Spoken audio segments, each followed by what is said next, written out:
Bueno, ahora van a tener que seguirme escuchando un rato más. Preparamos una charla sobre las cargas útiles en satélites de telecomunicaciones. La idea es contarles un poco la teoría detrás con lo que estamos trabajando. Empezando por las bases.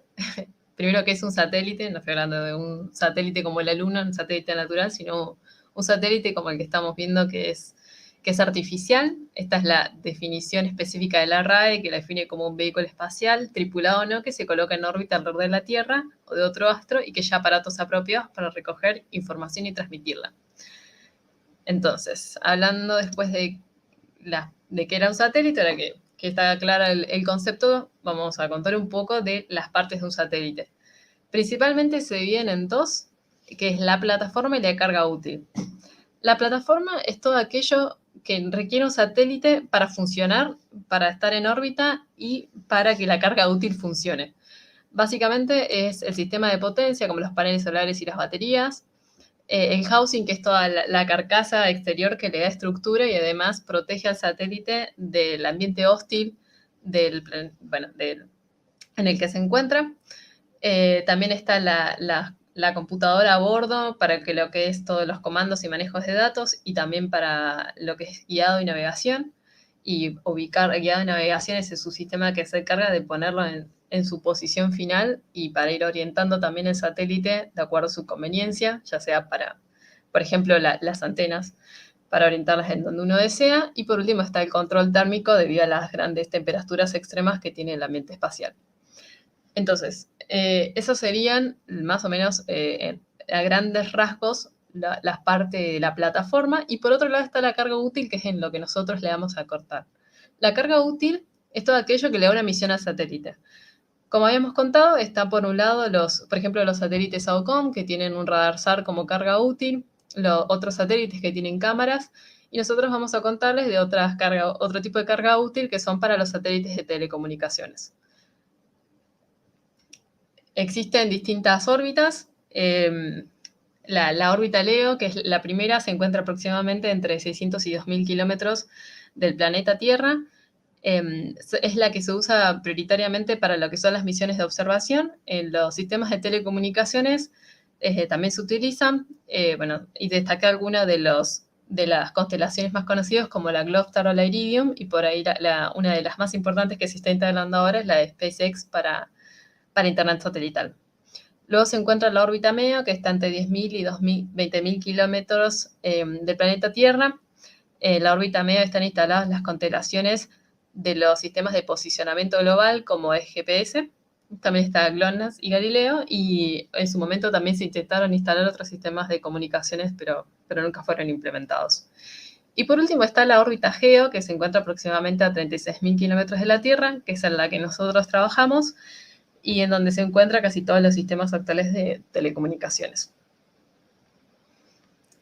Esto es un poco para hacer un resumen de las ventajas y desventajas de un satélite, comparándolo con otros sistemas de cableado, como por ejemplo la fibra óptica. De las ventajas que por ahí se pueden destacar es la capacidad natural para una transmisión broadcasting. Esto quiere decir que a todos los usuarios que les llegue la misma información. Un ejemplo es la televisión digital abierta. Obviamente es mucho más eficiente porque desde la altura a la que se encuentra puede transmitir naturalmente a todos los usuarios finales.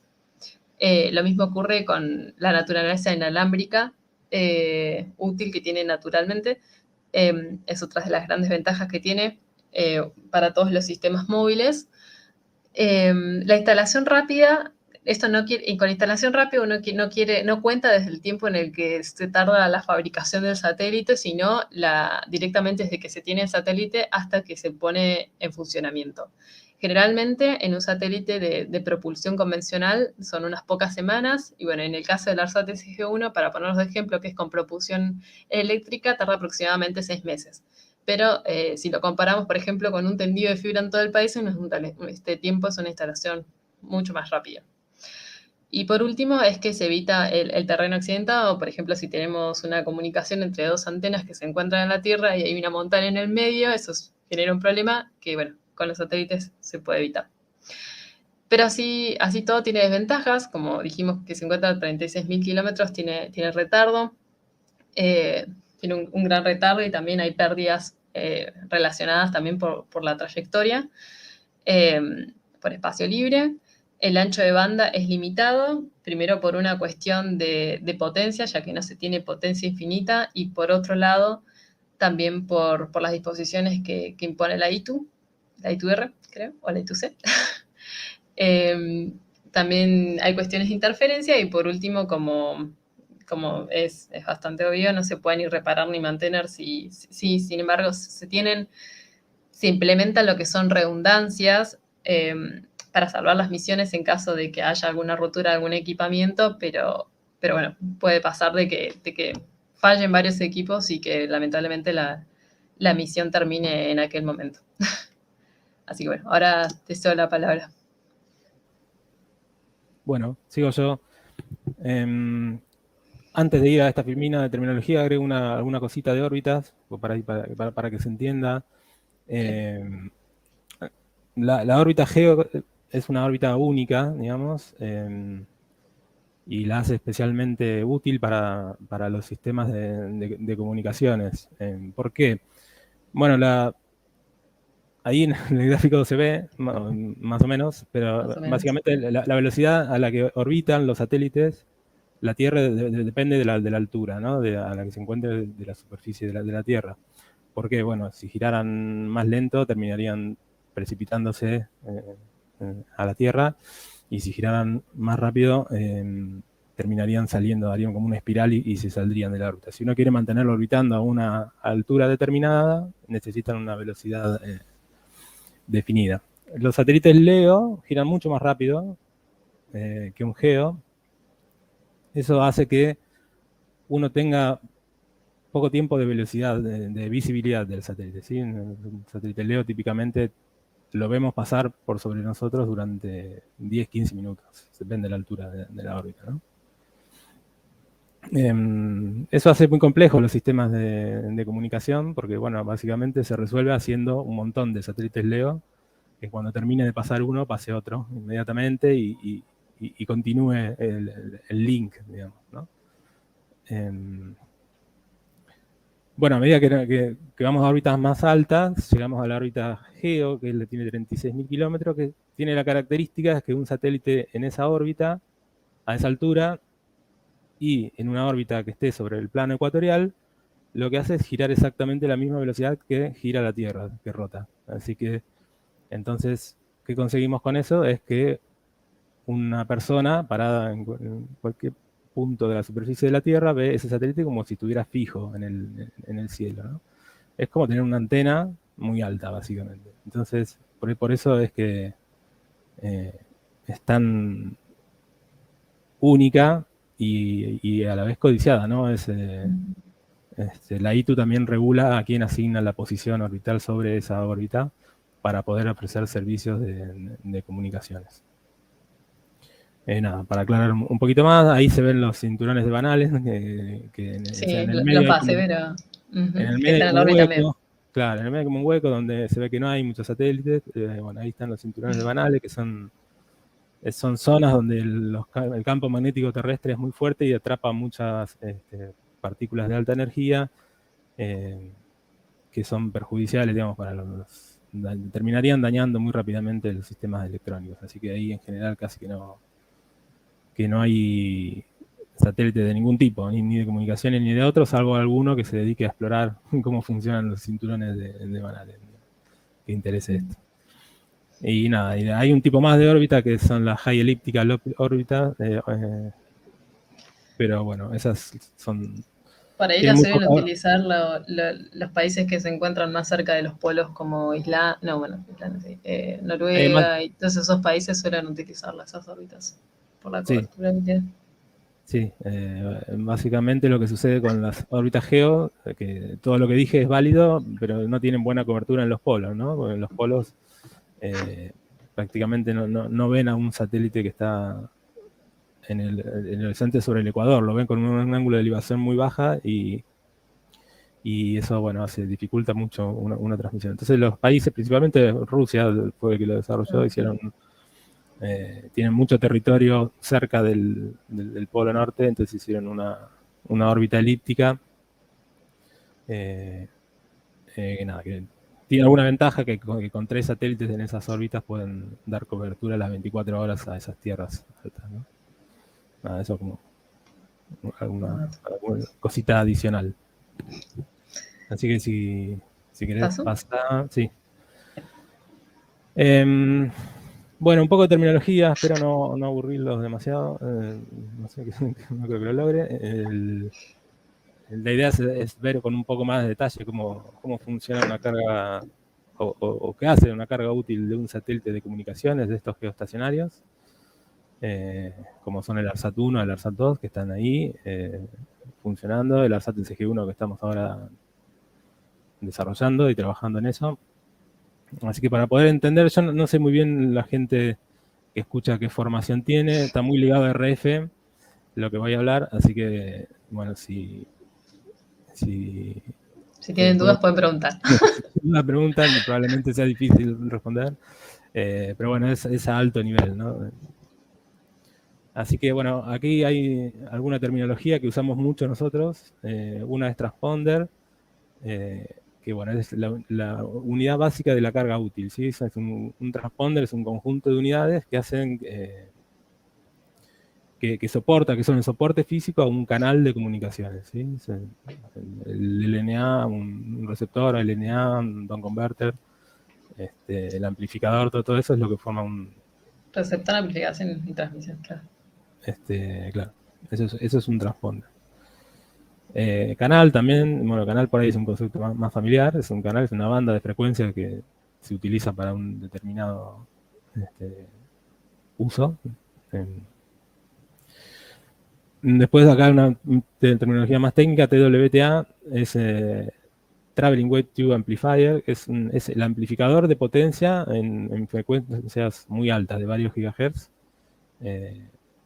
Lo dejamos acá ahora, después hay unos slides un poco más dedicados, se recuerdan el nombre, la traducción es amplificador de onda viajera, que es bastante gracioso. Nosotros le decimos tubos, que es más fácil, digamos. Traveling Wave Tube Amplifier, es una válvula básicamente. Bueno, esas válvulas tienen pocas cosas para controlar, digamos, una válvula de determinada ganancia y determinada potencia, y si uno quiere trabajarla en distintos puntos de operación y demás, y ajustar y corregir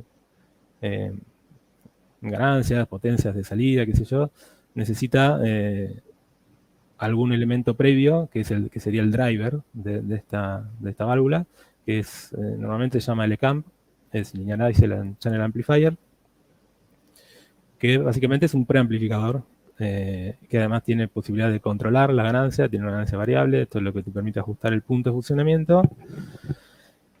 Y bueno, las válvulas, igual que todas las válvulas, tienen un comportamiento muy alineal, ¿sí?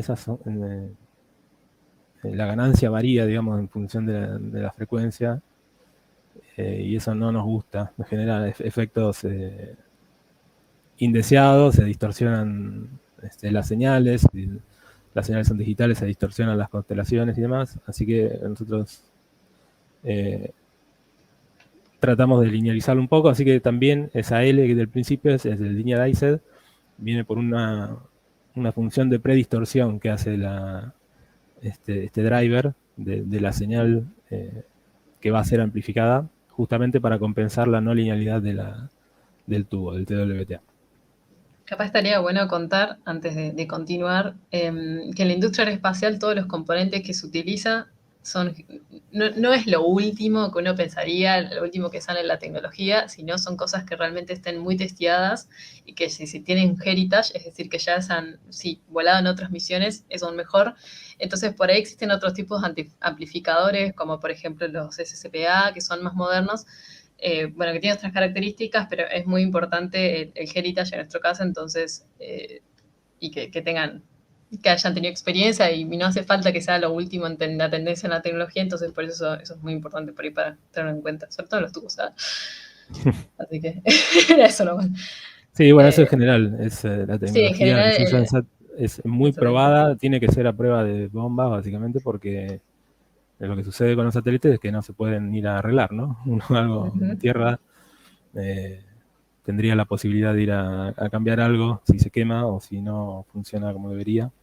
Claro. En los satélites no, entonces toda la tecnología espacial, además de ser cosas súper testeadas y calificadas y probadas y todo lo demás, es una tecnología muy robusta y en general es antigua, tarda muchos años en una tecnología en ser de uso habitual en el espacio. Sí.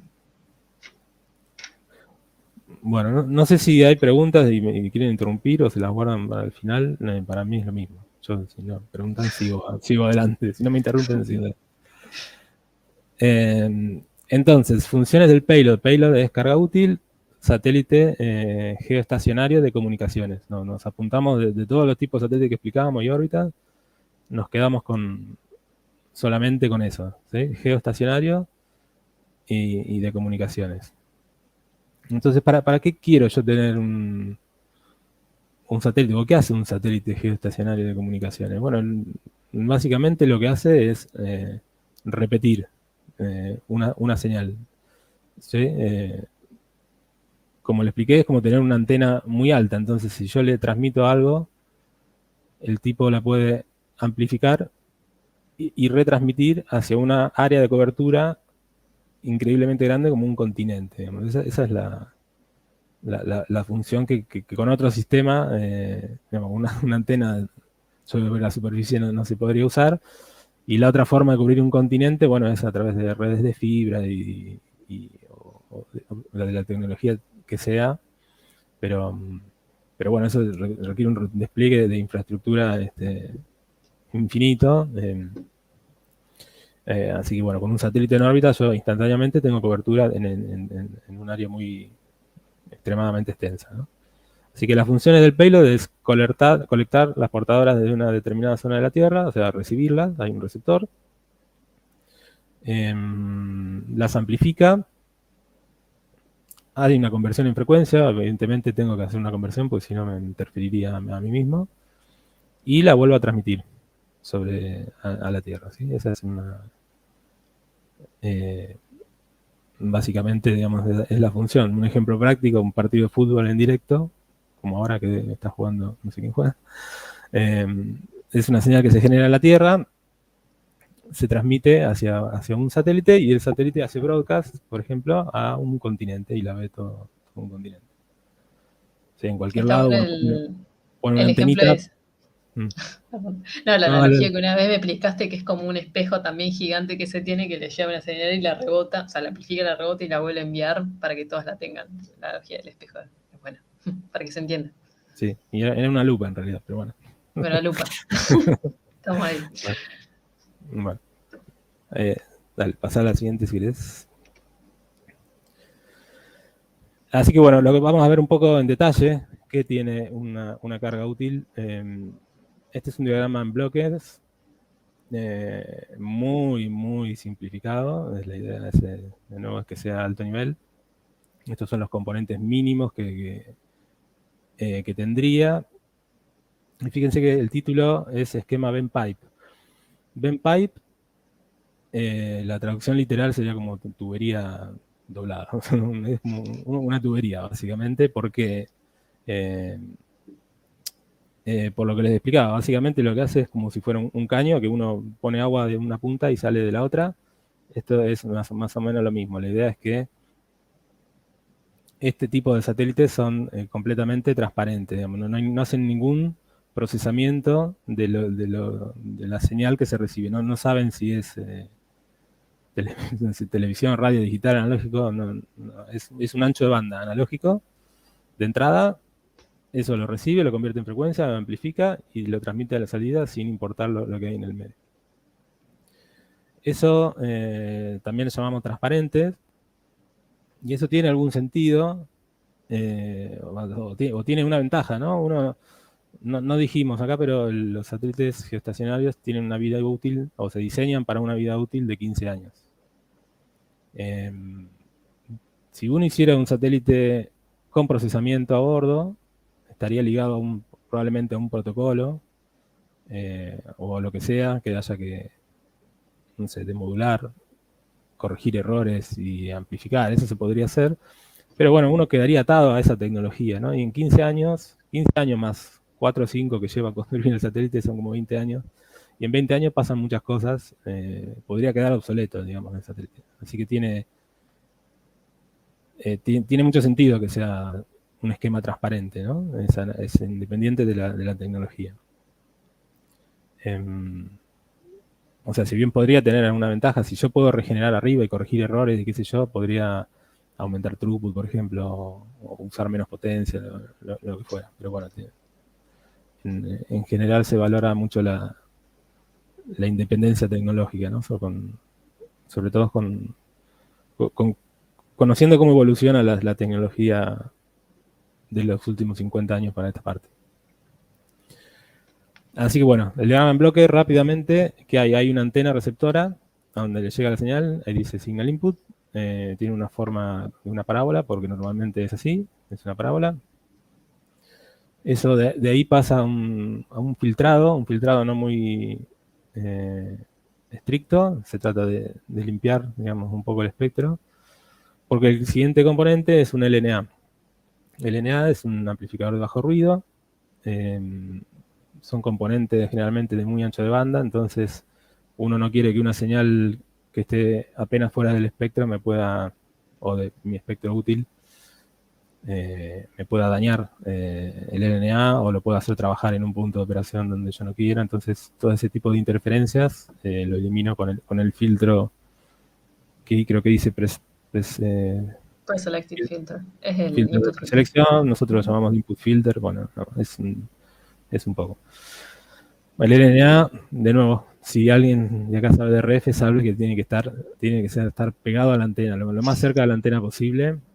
Es pregunta básica de examen. Figura de ruido. Porque impacta directamente en la figura de ruido. Y bueno, además hay un montón de situaciones. Bueno, en este caso conviene poner un prefiltrado antes. Eso se hace. Bueno, justo después hablamos de filtro, así que lo digo después. Después, una vez que tengo la señal ya con cierto nivel de amplificación, estoy en condiciones de hacer una conversión en frecuencia, convertirlo directamente a la frecuencia a lo que lo voy a transmitir. Típicamente así hace eso en banda KU. Se podría hacer una conversión intermedia y después ir a la frecuencia de transmisión. Bueno, se puede hacer de varias formas. Típicamente hay un down converter que transmite a la frecuencia de transmisión, que generalmente es más baja que la frecuencia de recepción, ¿sí? Entonces, eso consta de un mixer, algunos son activos, así que hay algún amplificador ahí, hay algún filtrado también, y hay un oscilador local de referencia, ¿sí? Para obtener la frecuencia a la que yo quiero de salida, frecuencia de transmisión. Ese conjunto de esas tres unidades, LNA, down converter y oscilador local, es lo que se llama también receptor, lo que nosotros llamamos receptor. Según la arquitectura, se puede usar el receptor como una caja cerrada que contiene todo eso dentro, o como es el caso del ARSAT SG1 que estamos trabajando ahora, como hay varias frecuencias de transmisión y hay que hacer muchas mezclas, es mucho más complejo que este diagrama que está acá, se trabaja con los componentes así discretizados, ¿sí? Hay un LNA que tal vez después ramifique su salida a varios down converters, por ejemplo. Bueno, luego de eso viene una etapa de filtrado y canalización, ¿sí? Lo que se llama el IMUX, es el Input Multiplexer, que lo que hace básicamente es a todo el ancho de banda que yo recibí, lo separo en canales más chicos para después poder amplificarlos. Generalmente cuando se trabaja con un ancho de banda más chico es todo más limpio, digamos, ¿sí? Los productos de intermodulación y demás se filtran y además limita el ancho de banda que le llega al elemento de potencia para que pueda, digamos, concentrar toda la potencia disponible que tiene el amplificador en un ancho de banda que yo necesito para tener una densidad espectral de potencia que yo necesito a la salida, ¿no?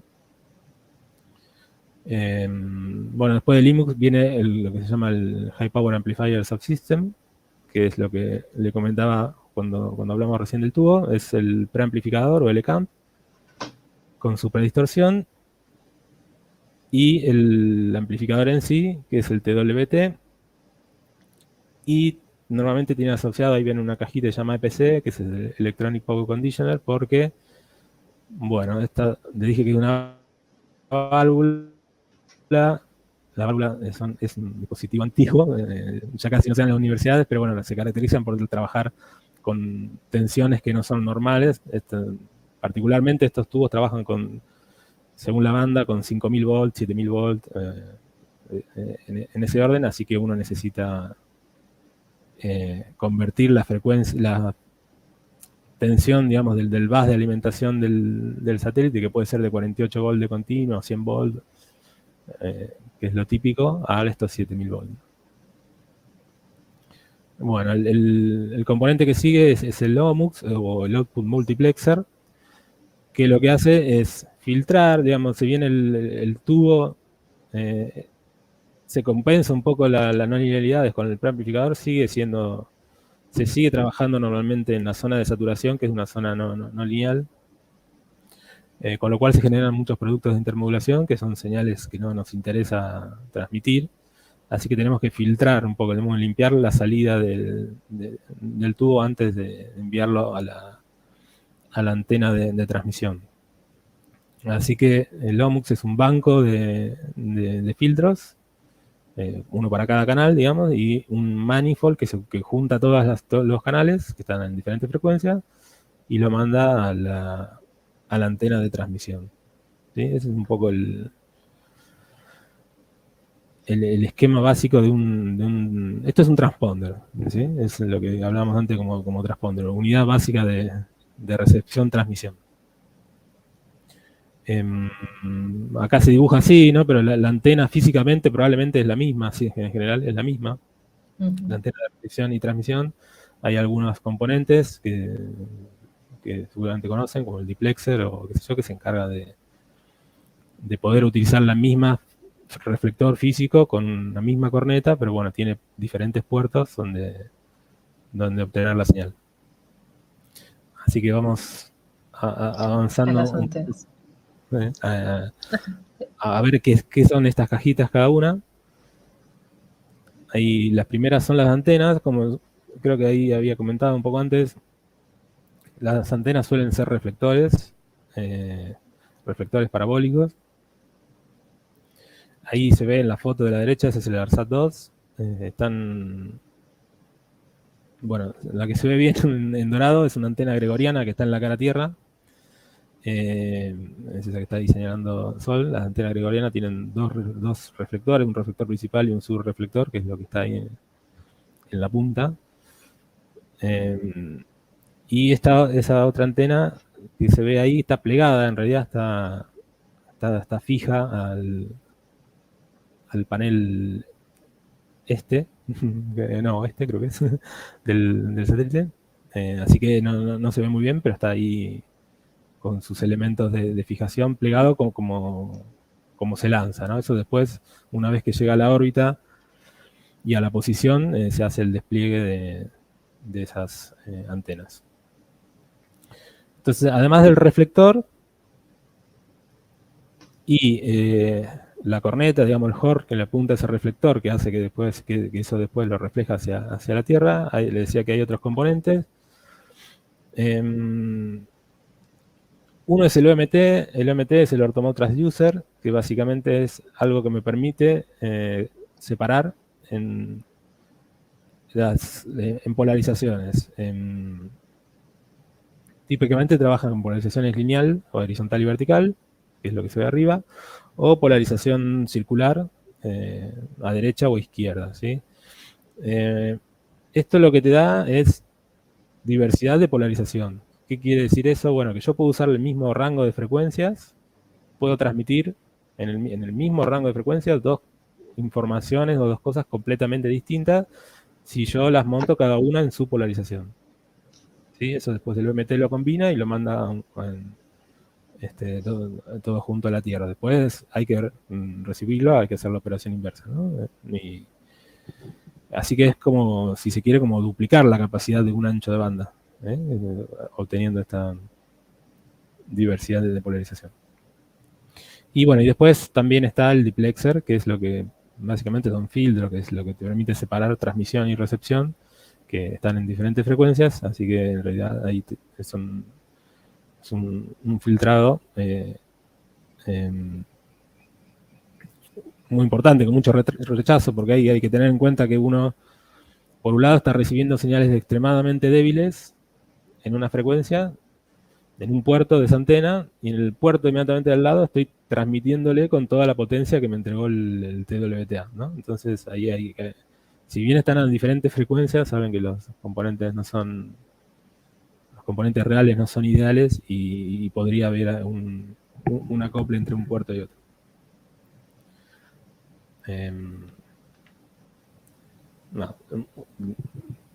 No sé, Sol, si querés agregar algo más. Creo que, no, la antena justo no.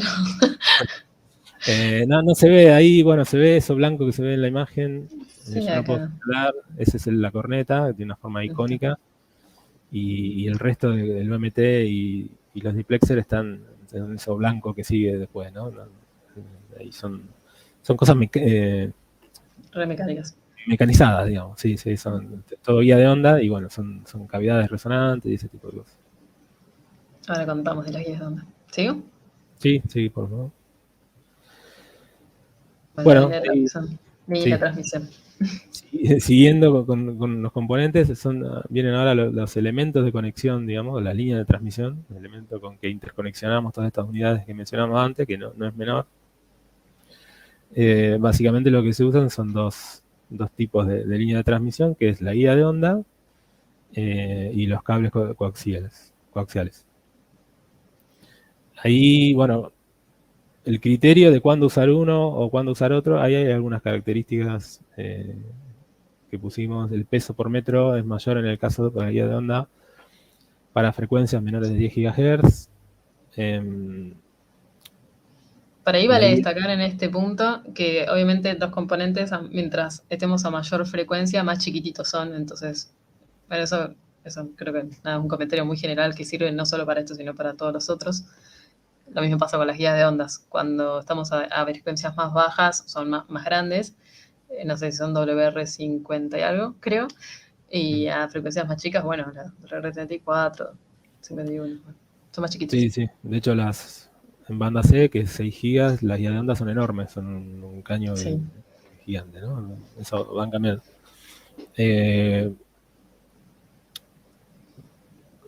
El tema es cuándo usar una y cuándo usar otra, ¿no? Hay que poner un poco de criterio. A ver, si fuera por...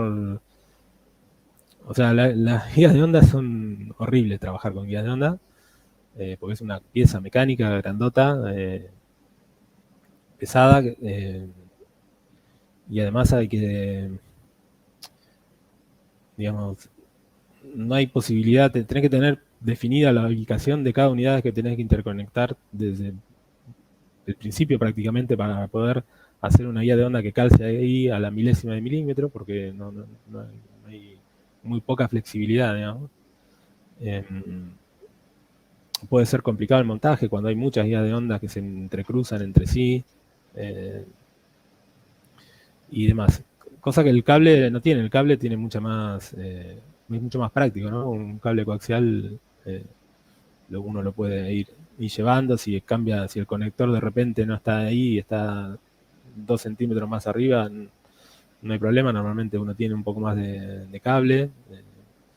Tiene muchas ventajas. Pero bueno, ¿qué pasa? A medida que me aumento en frecuencia, la pérdida de inserción del coaxil empieza a ser muy importante y la guía de onda no, la guía de onda tiene muy bajas pérdidas. ¿Sí?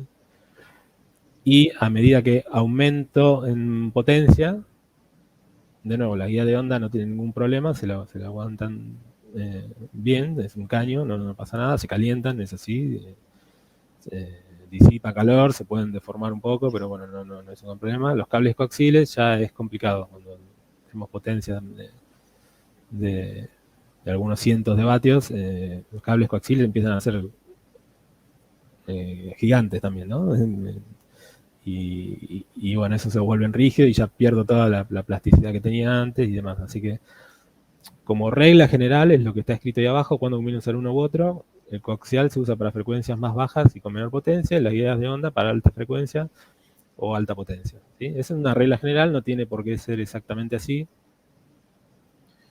De hecho, si vamos de nuevo al diagrama en bloques, bueno, no sé si se llega a ver, hay unas líneas que son más gruesas y otras más finitas. Sí, estas son más gruesitas acá y después del HPA también son más gruesitas. Esas serían las guías de onda. Claro, o sea, hay que usarlas con criterio, como uno cuando hace ingeniería trata de optimizar y tiene que usar el elemento que mejor funciona para la función que tiene que cumplir. Yo les dije que antes del LNA,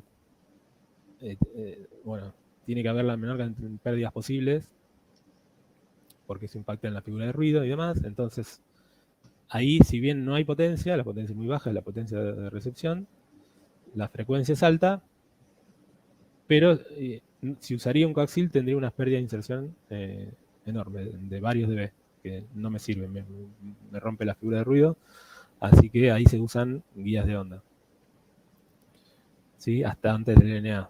Luego, después del amplificador, ahí tengo potencia, así que ahí sí o sí voy a tener que ir a guías de onda de potencia, ¿sí? Todo lo que está en el medio, ahí yo tengo baja potencia, y no tengo mucho problema con las pérdidas porque tengo la ganancia del LNA, el Don Converter también tiene su ganancia, el preamplificador del LCAM me ayuda a ajustar esos valores, así que ahí en el medio yo puedo moverme con cierta soltura con cables coaxiales. Así que ese es un poco el criterio. Bueno, seguimos. Los elementos que siguen en la cadena ahora son los distintos filtros que aparecen por ahí. Así que dijimos, primero teníamos el filtro de preselección o input filter, que como lo llamamos nosotros. La idea es limpiar un poco el espectro, proteger el LNA de alguna interferencia, que lo saque de su punto de operación, que lo podría quemar o lo podría... o bueno, podría, si no lo podría pasar y irse a la siguiente etapa, alguna interferencia, ¿sí?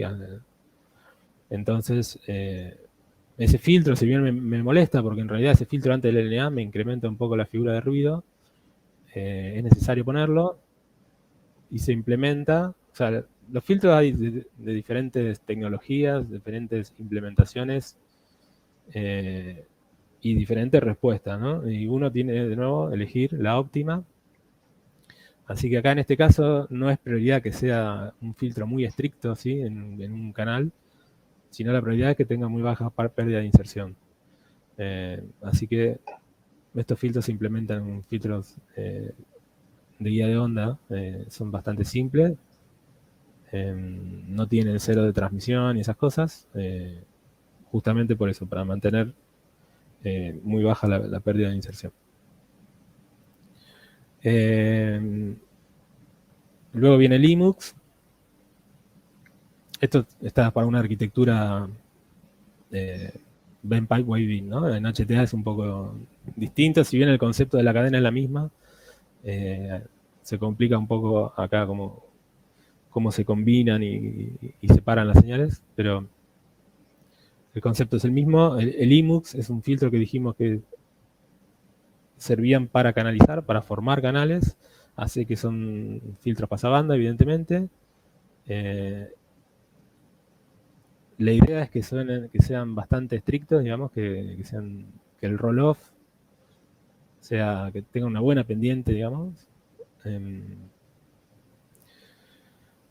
Bueno, acá dice que se usan filtros de modo dual, esto es lo típico, pero no necesariamente tiene por qué ser así. Típicamente son filtros de cavidades resonantes.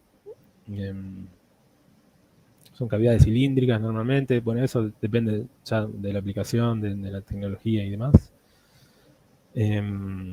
Son lo que proporciona entonces la limitación de banda. Y junto el IMUX y el OMUX, entre los dos, son los que dan la selectividad del canal, ¿sí? El IMUX está antes del amplificador, así que ahí me hace un primer filtrado Luego el tubo, como dije, mete productos de intermodulación, me ensancha la señal, tengo que volver a filtrar y después el OMUX lo vuelve a filtrar. Así que entre los dos elementos de filtrado son los que dan la selectividad del canal. ¿Qué más le puedo decir? Son muy diferentes constructivamente. ¿Por qué? Porque el IMUX está antes del amplificador, trabaja con baja potencia, así que yo puedo hacerlo bastante complejo, con bastante polos y ceros, porque al trabajar con baja potencia puedo hacerlos cargados, ¿sí? Las cavidades no tienen por qué ser cavidades resonantes sin dieléctrico. Yo puedo cargarlo con un componente dieléctrico y eso hace que se achique mucho, digamos, las dimensiones del filtro. Con el OMUX no puedo hacer nada de eso porque el OMUX tiene que disipar potencia. Si yo, inmediatamente después del tubo, del amplificador, así que la pérdida de inserción que tengan, multiplicada por la potencia del tubo, es la potencia que van a disipar. Así que si yo pongo ahí un dieléctrico, es muy difícil extraer el calor de adentro de la cavidad por la potencia. Y además son grandotes y tengo que limitar el número de polos y ceros, porque en definitiva son los números de cavidades que voy a tener, para no irme en masa, ¿no? Estas unidades, si no, se volverían muy masa y muy masivas, digamos, y el satélite quedaría muy pesado.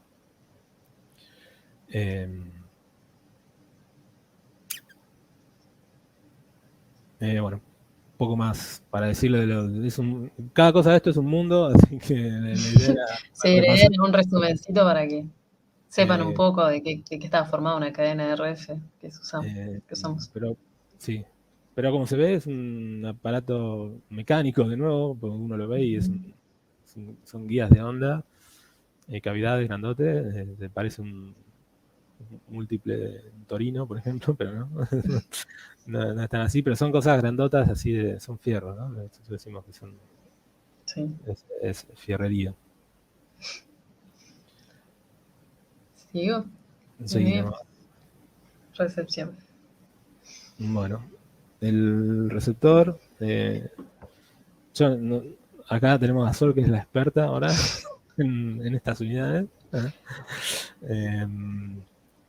No hay mucho que decir, digamos, en términos generales, el LNA, el receptor está formado, como dije antes, por el LNA, el down converter y el oscilador local de referencia. El LNA es un amplificador de bajo ruido y muchísima ganancia, ¿sí? No es algo, hay LNA, digamos, es un elemento muy típico. Toda esta cadena también está en el satélite, pero también está en el teléfono celular. ¿Sí? El frontend de RF es muy similar, obviamente, no con estas cavidades resonantes tan pesadas, pero bueno, conceptualmente el frontend de RF es lo mismo. Así que el LNA es un amplificador de bajo ruido. ¿Por qué de bajo ruido? Bueno, justamente porque es el primer amplificador en la cadena. Así que prácticamente es el que define la figura de ruido de todo el receptor. Esto viene de no sé qué conocimientos tienen de RF. La figura de ruido es una figura de mérito de un receptor. Que se define, si no me acuerdo mal, es el cociente entre la relación señal de ruido a la entrada de un componente y la relación señal de ruido a la salida. Así que más o menos lo que te dice es cuánto ruido te agrega a la señal que entró. Bueno, está relacionado con la temperatura de ruido también. O sea, básicamente te dice, porque si uno quisiera pensar, bueno, ¿cuál es la mínima potencia que yo puedo recibir? ¿Puedo recibir nanowatts de potencia? O sea, por decir algo, ¿cuál es el valor de potencia que yo puedo recibir? Imagínense que esto está a 36.000 kilómetros, así que está muy lejos, la potencia que recibo es muy chica.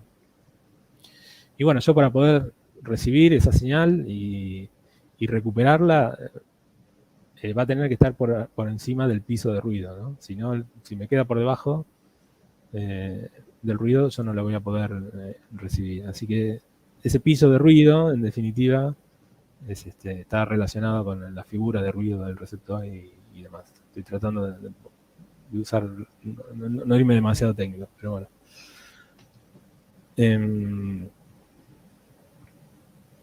Y bueno, luego tenemos el conversor de frecuencia, que es un mixer, básicamente. La frecuencia de recepción está alrededor de 14 GHz y la de transmisión en 12 GHz. Así que el mixer se encarga de hacer esa conversión con un oscilador local de referencia del orden de los 2 GHz. ¿sí? Después uno se queda con la mezcla, que es la resta de las dos señales, y la filtra, y bueno, esa sería la función del down converter.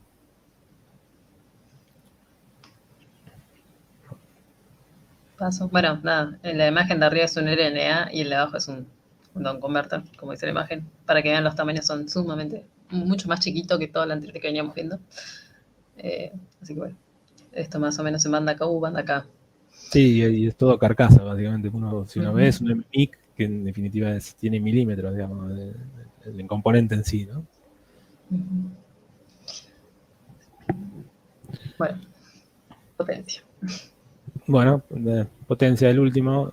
Creo que ya me adelanté en todo lo que iba a decir acá. Ya contaste todo. Ya conté todo, pero bueno, es lo que le decía de esta válvula. Bueno, ahí lo que se ve arriba, la cajita de arriba es la EPC, es la fuente, digamos, ahí yo entro con la tensión del bus del satélite, del 100 volt, por ejemplo, ahora, para el SG1.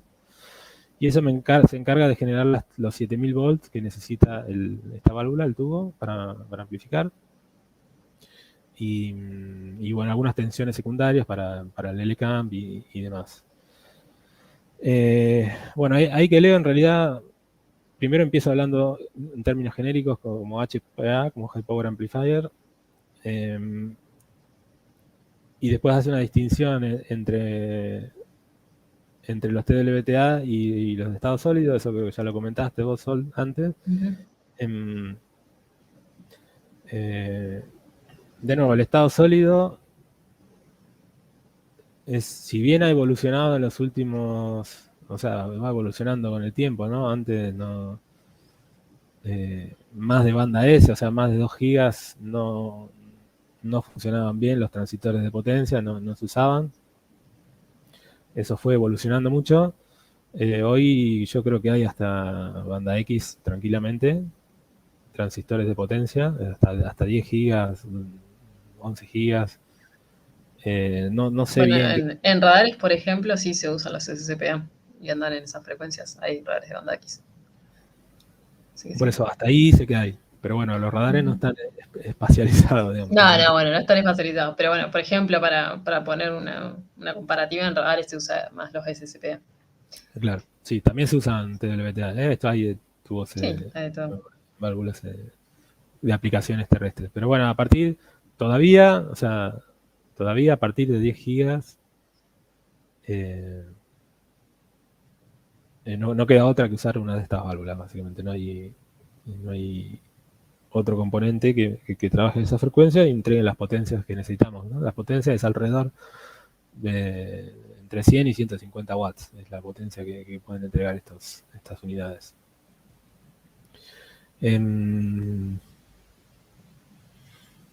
Nada, como un dato de color, si quieren les digo, salen carísimos estas cosas. No vamos a dar números, pero mucho más de lo que uno va a ganar en toda su vida. Y tienen mucho know-how que no tiene mucho de artesanal, digamos. Ahí para aplicaciones de espacio hay 2 empresas nomás que lo fabrican, estos tubos, con la confiabilidad necesaria, ¿no? Así que eso es lo que le da las características y el precio que tienen, ¿no? Después, constructivamente, una válvula tiene un electron gun, un cañón de electrones. que dispara, digamos, un haz de electrones y termina en un colector, que el colector está ahí en el otro extremo, donde ahí se ve como unas aletas. Esas son aletas de disipación. Y Para bueno, disipar pasan por radiación. El para calor. por radiación, sí, también hay que disipan Por este, conducción. por conducción. Bueno, nada, esas de electrones van por una serie de imanes que lo mantienen alineados y dentro hay una especie de hélice por donde se acopla la LRF y se transmite y le transfiere la potencia, digamos, a la señal de RF. Bastante, una magia importante, digamos, y eh, cómo, cómo hacen funcionar a esto con la confiabilidad necesaria para que funcionen sin parar a máxima potencia durante 15 años. Bueno, Bueno, hasta ahí unidades típicas de un satélite tipo BenPipe. Acá vamos a ir un poco más arriba y mostrar cuáles son las arquitecturas de cargas útiles de comunicaciones. Eh, básicamente hay tres. Uno podría hacer un poco más podría poner alguna categoría más o subcategoría de alguna de estas, pero básicamente es BenPipe Wavebeam, BenPipe Multispot, o lo que llamamos HTS, o High Throughput Satellite. Y después están un poco lo que se está trabajando como que probablemente sea futuro, son las señales, las cargas útiles digitales. BenPipe también, o sea, transparente y multispot. Pero bueno, después les cuento cuáles son las ventajas respecto a las anteriores. Bueno, ahí ¿querés que vuelva o estoy bien ahí? el video mostraba básicamente estos dos tipos de coberturas, ¿no? Ahí, Sí, ahí está. Bueno, se ve claro acá. sí. Bueno, los más simples, digamos, es el dibujito de la derecha, que es el BenPipe Wavebeam. BenPipe porque es transparente, ya les dije. Wavebeam se ve ahí porque tiene una cobertura anchísima. Estos son lo más tradicional, digamos, ARSAT 1 y ARSAT 2 son así. Ahora vamos a ver cómo son las pisadas de las coberturas. No alcanza a leer, pero creo que dice las frecuencias normalmente trabajan en banda C, banda X, KU y KA. Eso es lo típico. O sea, además de típico es lo que Que la especifica tú te deja. ITU, ¿no? Que uno puede trabajar, ¿no? Hay unas bandas ahí que están definidas para estos servicios. En cuanto a la capacidad, ahí dice de 1 a 10 gigabits por segundo, dependiendo de la cantidad de transponder que tenga y demás, en ese orden. Y el último Y cuadrito que es dice, la cobertura, que más o menos es un tercio del planeta Tierra. bueno, sí, uno, claro, desde una posición geoestacionaria podría cubrir un tercio del planeta.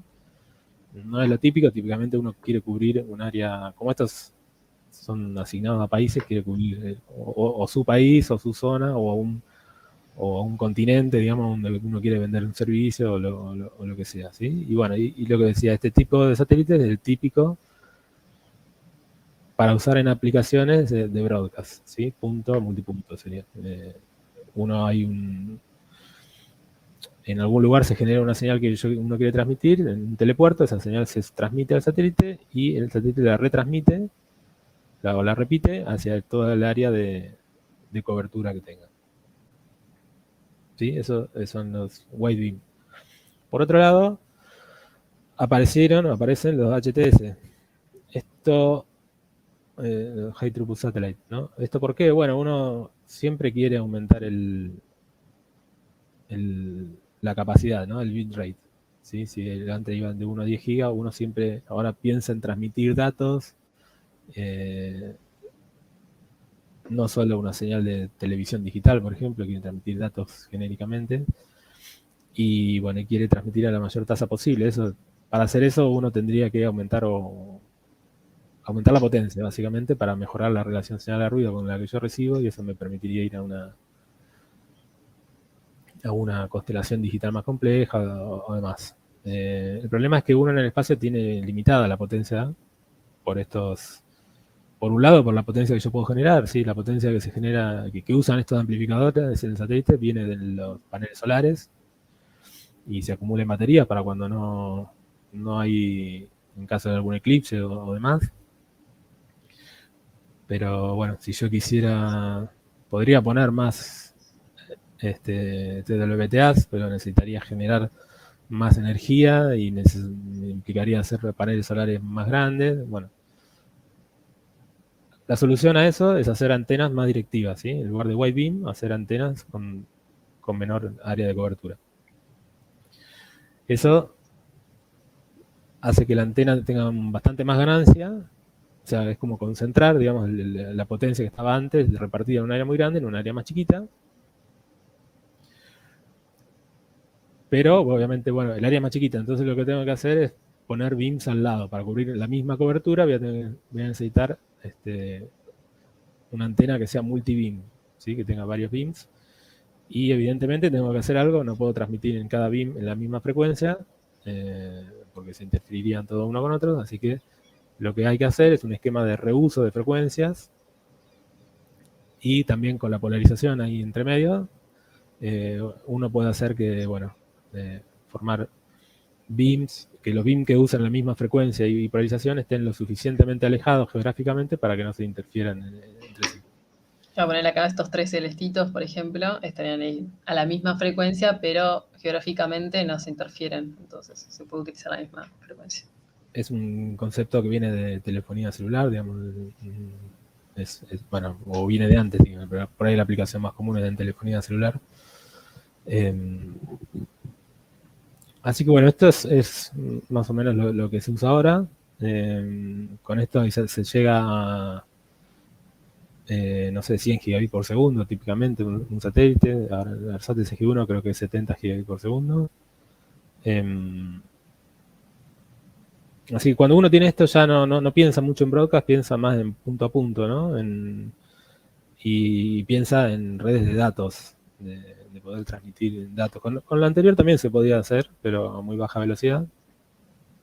Esto es ya, digamos, optimizado para esos servicios. No sé si me quedó algo. No, creo que ahora vienen los ejemplos. Bueno, como ejemplito, acá alguna cobertura. Esta es la cobertura del ARSAT SG-1.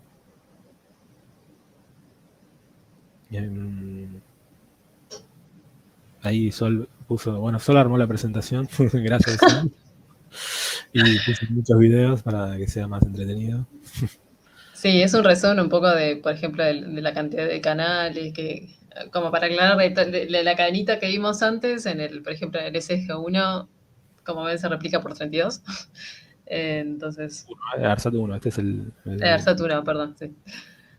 O sea que hay 32 TWTA instalados, de los cuales 24 están activos y los 8 que quedan son tan redundantes.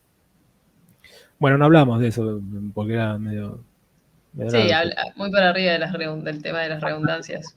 Claro, nos faltaron como unidades los ancillaries, que son switches, acopladores, atenuadores y demás, que justamente sirven para eso, para mover las redundancias, ajustar niveles, poder medir todo en tierra, bueno, demás cosas. Así que bueno, el ARSAT 1 que se lanzó en 2013, 14, no me acuerdo bien, 2013 diría. Bueno, no me acuerdo. Tiene 12 canales de 36 MHz, 8 de 54 MHz y 4 de 72 MHz, todos en la banda KU. ¿Sí? Banda KU, yo hablo de banda como si por ahí estuvimos familiarizados. Estamos hablando de entre 12 y 14 GHz. Bueno, sí, el ARSAT-2. El ARSAT 2, si bien tiene menos canales, o más o menos la misma cantidad, pero bueno, tiene Tiene 3 coberturas diferentes, tiene 3 antenas distintas. Ahí vimos la foto, que había una antena gregoriana en la cara tierra y después otros 2 reflectores. Así que tiene 3 coberturas y además tiene una de las antenas de banda C. Banda C, que es de alrededor de 6 GHz, entre 6 y 8 creo, si no recuerdo.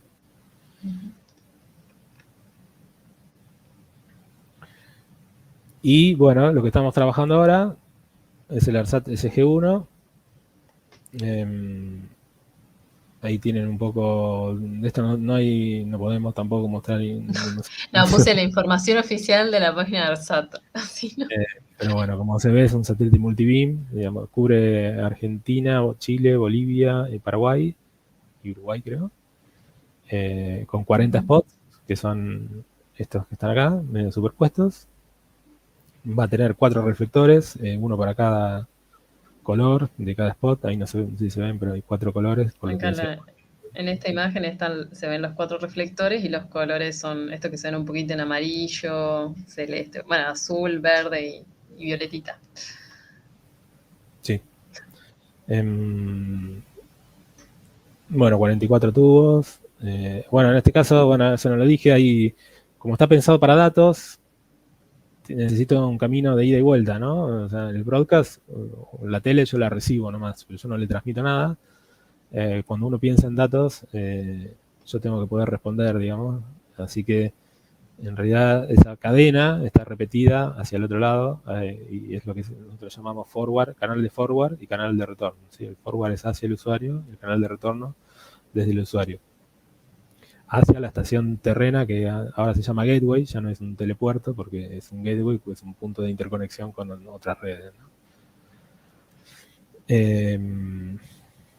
Y bueno, eso, alrededor de 70 gigabits de capacidad en teoría, 1800 kilos, esto debe ser vacío, porque...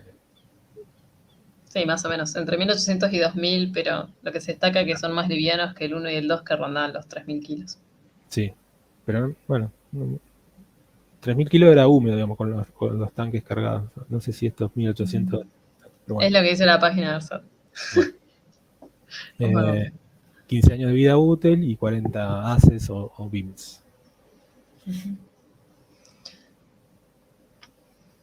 Y bueno, muy por arriba, en lo que también estamos trabajando, pero muy en fase de desarrollo, es el otro tipo de carga útil, que es la carga útil digital, multispots. Dificilísimo de explicar esto, pero a ver, ¿cómo...?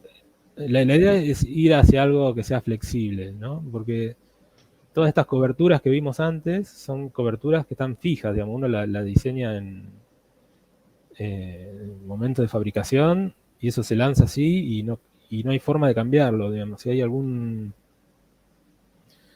si uno quisiera cubrir con el mismo satélite, digamos, por alguna razón quisiera ir a cubrir otra zona, no tendría una buena cobertura, no estaría optimizada para eso.